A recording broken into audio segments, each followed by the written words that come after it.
গতকাল রাতে সাংবাদিক খালেদ মহিউদ্দিন স্যার একটা টক শো করেছিলেন ঢাকা বিশ্ববিদ্যালয়ে যারা বিপি প্রার্থী তাদেরকে নিয়ে কেমন ডাকসু চাই। সে অনুষ্ঠানে আমি এই প্রথম একজন ভালো সাংবাদিক খালেদ মহিউদ্দিন স্যার তো অবশ্যই নিঃসন্দেহে বাংলাদেশের তারকা সাংবাদিকদের মধ্যে একজন অত্যন্ত মেধাবী মানুষ। যদিও গত একদিন তাকে নিয়ে এবং ফরহাদকে নিয়ে বেশ কিছু কথা ছিল।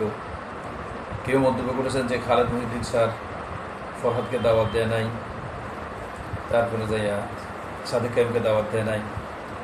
আবার কেউ এমনও মন্তব্য করেছেন যে তারা তাই সে দাওয়াতে অংশগ্রহণ করে নাই।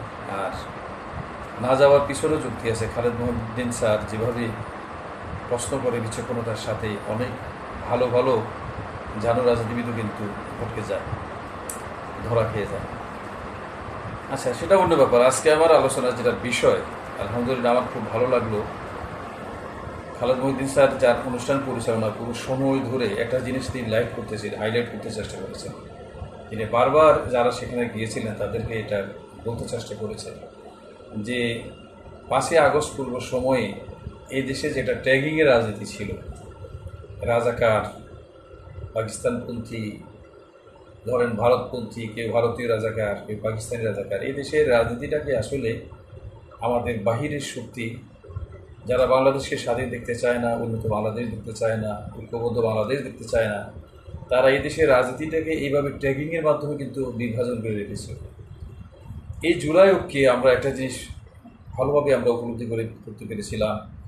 ইসলামিক সংগঠনগুলো, মাদ্রাসা, হাই স্কুল, ইউনিভার্সিটি, তারপর সকল দল মতের লক্ষ লক্ষ কোটি জনতা কিন্তু একসাথে রাস্তায় নেমে এসেছিল দল মত নির্বিশেষে একটা ইস্যুতে। বিগত সরকারের বিরুদ্ধে আন্দোলন করলো এবং তাদের পরাজয় ঘটলো। এটাকে আমরা বিপ্লব বলি আর অভ্যুত্থান যেভাবে বলি না কেন, কিন্তু এর মাধ্যমে যেটা নতুন বাংলাদেশ সৃষ্টির যে আমাদের আকাঙ্ক্ষা, সেই আকাঙ্ক্ষাটাকে কালকে খালেদ মহিউদ্দিন স্যার ধারণ করেছে। এটাকে আমি ওয়েলকাম জানাই। আমি এটা আশা করব খালেদ মহিউদ্দিন স্যারের মতো অন্যান্য আমাদের যারা সিনিয়র সাংবাদিক তারা বাংলাদেশটাকে ধারণ করুন। আপনারা যদি সবাই সহযোগিতা করেন তাহলে বাংলাদেশের গণতন্ত্রের চর্চা অবশ্যই পাবে।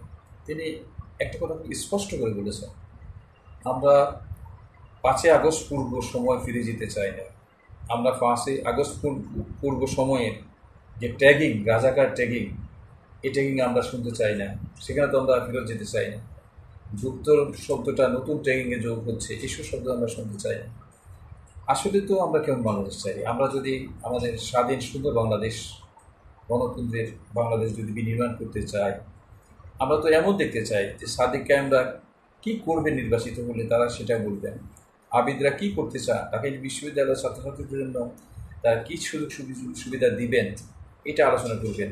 আমাদের জাতীয় নেতৃবৃন্দ এক দল অন্য দলের বিরুদ্ধে প্রপাগান্ডা না ছড়াইয়া তারা কি করবেন, তারা সেটা বলবে। তাদের পরিকল্পনা কি, তারা দেশকে কীভাবে সাজাতে চান, তারা দল নির্বাচিত হলে তারা দেশের মানুষের জন্য কী করবেন, কী সুযোগ সুবিধা দিবেন। তারপরে আমাদের যারা রেমিটেন্স যোদ্ধা তাদের জন্য তারা কী করবেন। দেশের প্রতিরক্ষা অবস্থা আমাদের অত্যন্ত দুর্বল, আমাদের সব দিকে শত্রু। আমাদের রাখাইন রাজ্য, সেখানে আমাদের বিরোধিতা লেগে আছে, তাদেরকে কেন্দ্র করে একটা রাজনীতি বহির্বিশ্বে কিন্তু এখানে চালু আছে। আমাদের পার্বত্য চট্টগ্রাম কেন্দ্র করে কিন্তু আমাদের ভালো একটা রাজনীতি চলছে। আমাদের প্রতিবেশী বড় একটা রাষ্ট্র, তারা তাদের বাংলাদেশ থেকে আধিপত্যটা হাতছাড়া হয়ে যাওয়ার কারণে বাংলাদেশকে ঘিরে তাদেরও বিশাল একটা পরিকল্পনা আছে। অন্যদিকে যাদেরকে বলা হয় জুলাই আন্দোলনে সহায়তা করেছিল আমেরিকা, ইউরোপ, তারাও তাদের কাঙ্ক্ষিত সফলতা হয়তো দেখতে পাচ্ছে না। তারাও আমাদের বিরুদ্ধে হয়তো ভালোভাবে বাংলাদেশের মতো করে এগিয়ে যাক, এটা আসলে অনেকে চাচ্ছে। আমরা তো এটাই আশা করি। খালেদ মহিউদ্দিন সরকারকে যেটা বলেছিলেন, আমাদের সিনিয়র সাংবাদিকেরা, আমাদের বুদ্ধিজীবীরা, আমাদের কলামিস্টরা কোনো দলকে প্রমোট করবে না, তারা বাংলাদেশকে প্রমোট করবে। আমরাও এটা দোয়া করি, আমরা এটা চাই মনে প্রাণে। আমাদের আজকে ছাত্র জনতার এই বিজয় হলে, আজকে ঢাকা বিশ্ববিদ্যালয়ের নির্বাচনে যারাই বিজয় হোক বাংলাদেশের বিজয় হবে। সাদেক কায়েম বিজয় হলে বাংলাদেশের বিজয় হবে, আবিদ বিজয় হলে বাংলাদেশের বিজয় হবে। তারপরে যাই আমাদের যে নেক প্রার্থী আছেন তিনি বিজয় হলে বাংলাদেশ বিজয় হবে, জুলাই বিপ্লবীর বিজয় হবে। আমাদের এখানে কারো পরাজিত হওয়ার কিছু নেই। যিনি বিজয়ী হবেন আর যারা বিজয়ী হতে পারেন নাই, সবাই মিলেই ঢাকা বিশ্ববিদ্যালয়কে এগিয়ে নেবে এবং তাদের থেকে শিক্ষা নিয়ে জাতীয় নেতৃবৃন্দ বাংলাদেশকে এগিয়ে নেবে। আসলে আজকে আমার আলোচনার বিষয় এটাই ছিল যে ট্যাগিংয়ের রাজনীতি থেকে আমাদেরকে সরে আসতে হবে। আমি আবারও খালেদ মহিউদ্দিন স্যারকে ধন্যবাদ জানাতে চাই। তিনি স্পষ্ট করে বলেছেন আমরা জুলাই বিপ্লবের পূর্বের দিনে ট্যাগিংয়ের রাজনীতি আর ফিরে যেতে চাই। সবাই ভালো থাকুন।